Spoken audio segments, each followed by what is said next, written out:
Hi, I'm Dave Levacy, Fairfield County Commissioner, and I'm here with Sheriff Alex Lape, Chief Collins, and Dennis Keller, our Facilities Director.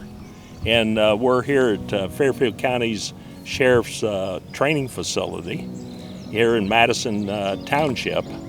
And this project's been a long time coming because the sheriff, to be qualified and to qualify their deputies, they have to have training in armaments and that sort of thing on an annual basis. And so, having a facility like this and a place to go has been a very difficult situation.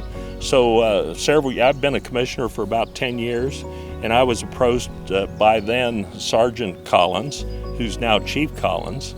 And Chief Collins asked, hey, we need a shooting range, a training facility.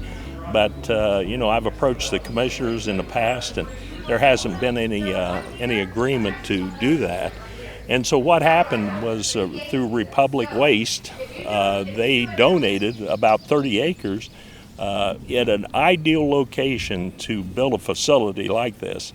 So Chief Collins, if you'd like to comment, we'd love to hear from you. Well, Commissioner, again, on behalf of the Sheriff's Office, we'd like to thank the commissioners for this type of an investment. But, we're able to do a lot of different things down here as far as training with regards to a couple buildings that were donated by Lancaster City Schools, as well as the property donated by Republic. We're able to do defensive tactics training, firearms training, really with the 35 acres, kind of the sky's the limit on future development and ideas of what we can do. Great. Sheriff, what do you think? Well, this is a long time coming, and quite honestly, it gives us the ability, as Chief Collins mentioned, to diversify the training that we can do and to do it in a better fashion. The state requires annually that we qualify with our duty weapons. Well, qualification is not training. That's just proving that you can hit the target. So we can do we can implement some real live type scenario trainings down here with this facility, and then again with the buildings over here, we can cover the whole gamut of use of force type trainings. Dennis, being our facilities director, he oversaw this project from the beginning to the end. I believe this project overall cost, even with the donated land, was about $461,000. So it was quite expensive, but it's just a great investment. Dennis? Yes, thank you, Commissioner. It all began probably 2018, 2019, the planning and budgeting process to make provisions for this. And then everybody knows COVID hit us for a couple of years and kind of slowed things down. But in 2021, we were able to actually get it engineered and bid it and get the construction process going. Took about 6 months, finished up a little later last construction season than we wanted it to, and made it difficult to get the grass started. So here we are in spring of 2022, still trying to get the grass established on the berms and everything. But it's been a great project to create the dirt needed for all these large berms that you see in the background. We were able to dig a borrow pit out there. Now you can call it a pond if you want to, but technically it was just a pit dug to get the dirt that we needed so that we didn't have to bring it in from the outside. That saved us several $1,000s on the project.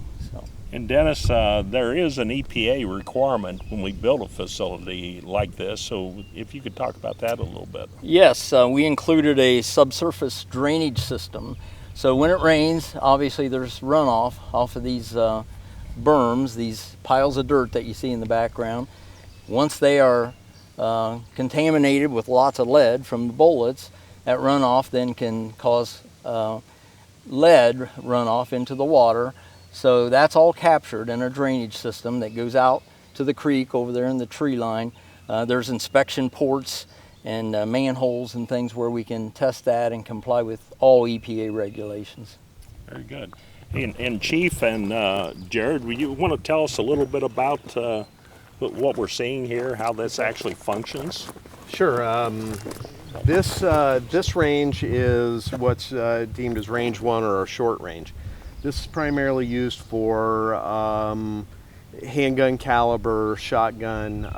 Then we have a secondary range that's on the other side that is a long range that is for patrol rifles or precision rifles, and it goes out to about 500 yards. We're able to do just about anything on this range as far as vehicles, set up structures, and just pretty much the sky's the limit on what we can do with this. So I guess the emphasis is training and putting your deputies through all kinds of scenarios and being able to be prepared for some sort of future, God help us, event. Absolutely, and I'm sure the sheriff can testify to the fact that the more trained our people are and the higher level of quality training they get, the lower the liability is for the citizens of the county and the safer we can make the citizens of the county. Sheriff? Yeah, that's true. And you know, training, there's requirements to train, and if we don't meet those requirements, like I said earlier, qualification that's mandated by the state is not training.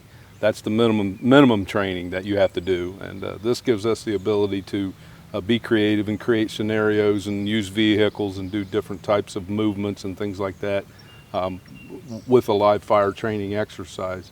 And it's closely monitored with the range instructors, and they're all well versed and certified as such, and know how to operate these type of events and training scenarios. So this area here is perfect for that type of activity.